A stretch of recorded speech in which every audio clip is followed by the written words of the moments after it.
It's the 13th of December 2025. And of course, you know, we take you through the day. The Saturday Punch, only the front pages. All right, on the front page of Saturday's Punch, the major story there says, planned Christmas Day attack uncovered. With some riders, it says U.S. group says terrorists may hit Plateau, Benue, Kaduna.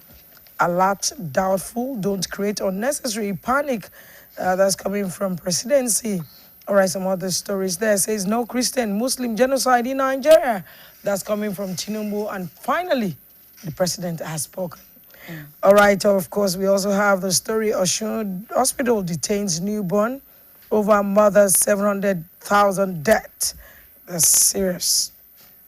All right, other stories there. Inside Nigeria's growing wave of job seekers using stolen certificate. The story is equally there. It's on page 22 and 23. All right, refineries push for crude as Dangote slashes petrol price by 129 naira. Right, other stories on that page. Please withdraw DSS officers lobbying for VIP escort. Private security companies record unprecedented boom. All right, a husband killer Sanders death sentence reinstated. All right, Kwam 1 loses grip on Awujale's stool. Oh my God. All right, of course, those are some of the stories that made the headline from the Punch newspaper. Let's go to Vanguard. The stories there, the major one says poverty, okay, more funds, more pains.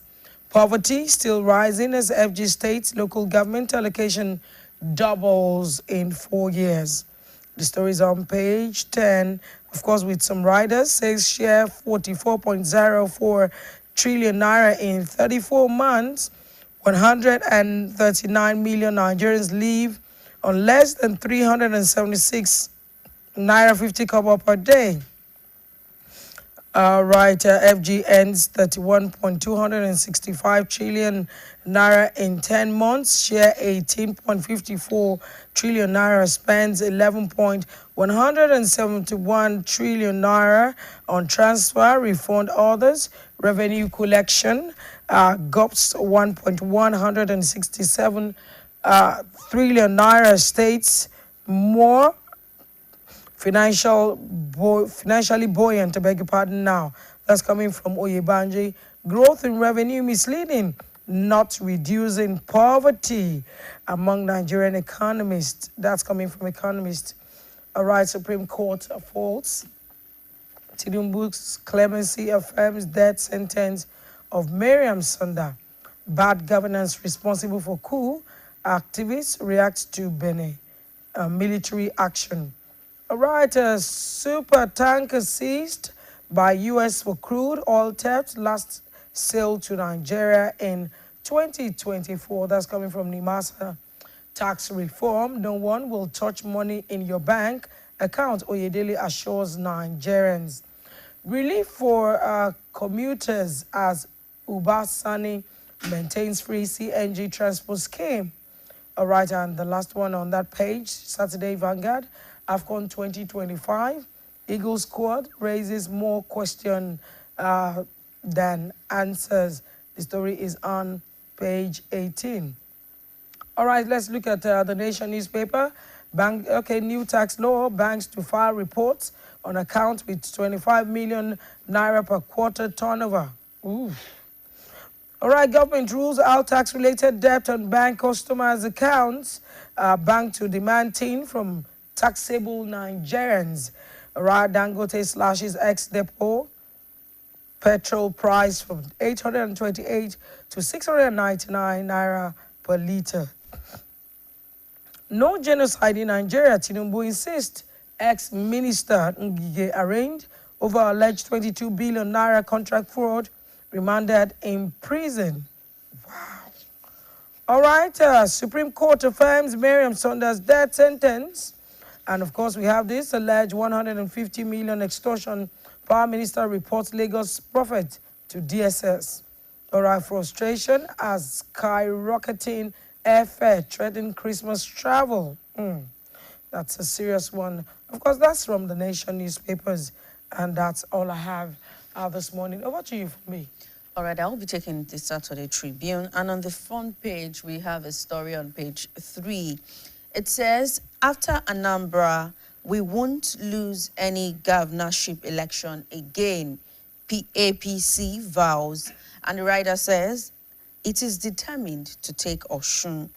Charges Lagos, Edo, Ondo, Delta, Nasarawa governors, and Yahaya Bello to get it done.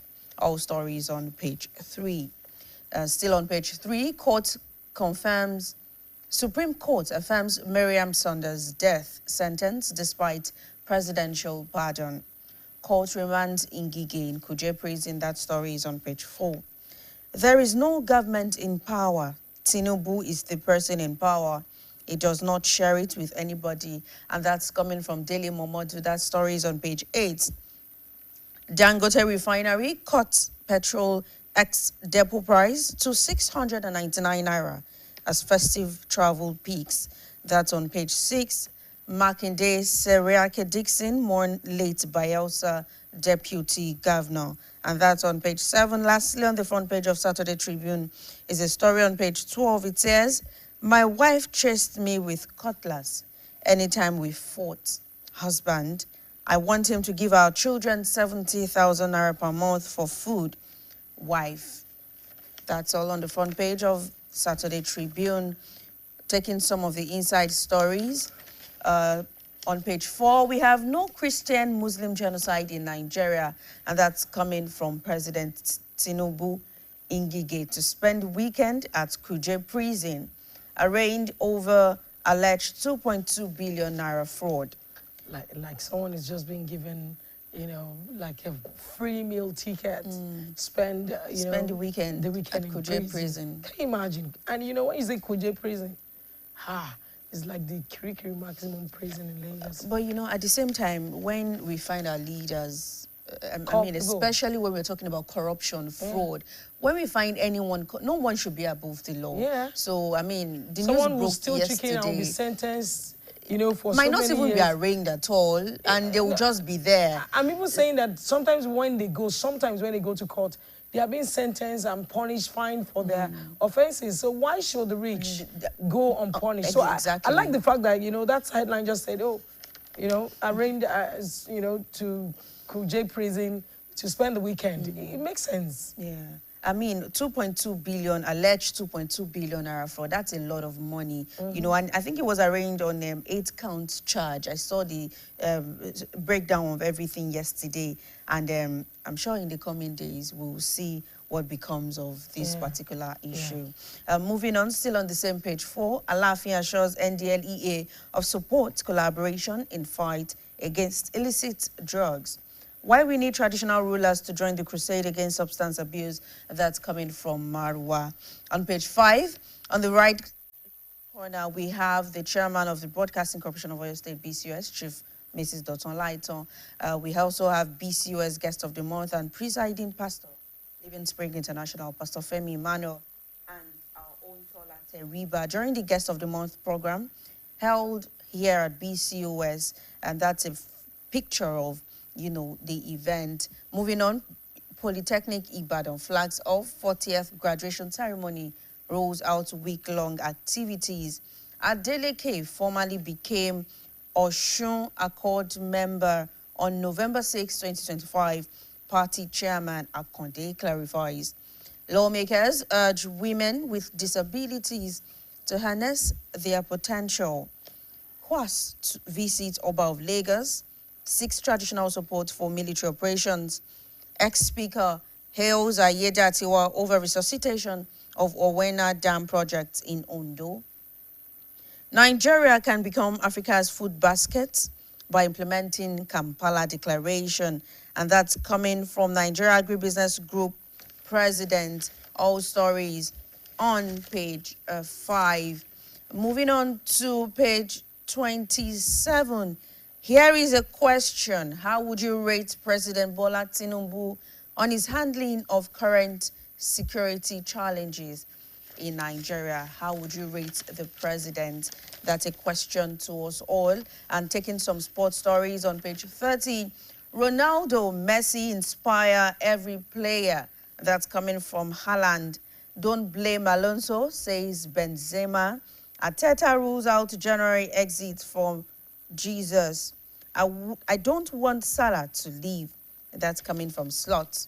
AFCON, Bosso hails Fargo Nandi's inclusion. Palace coach hails Uche after debut goal. Iheanacho returns, shines in Europa League. Boniface out of Stuttgart clash. And lastly, we have Blackburn Rovers lament Alebioshu's call-up. And that's all we have on the Saturday Tribune. But lastly, here we have I can barely sleep after defeat. That's coming from Osimhen. That's all on Saturday Tribune. Jadisola. All right, of course, thank you very much for staying tuned. We'll be going right now to the governor's activities. Stay with us, don't go away. This week's activities of Governor Seyi Makinde commenced on Sunday, 7th December, as the governor officially declared open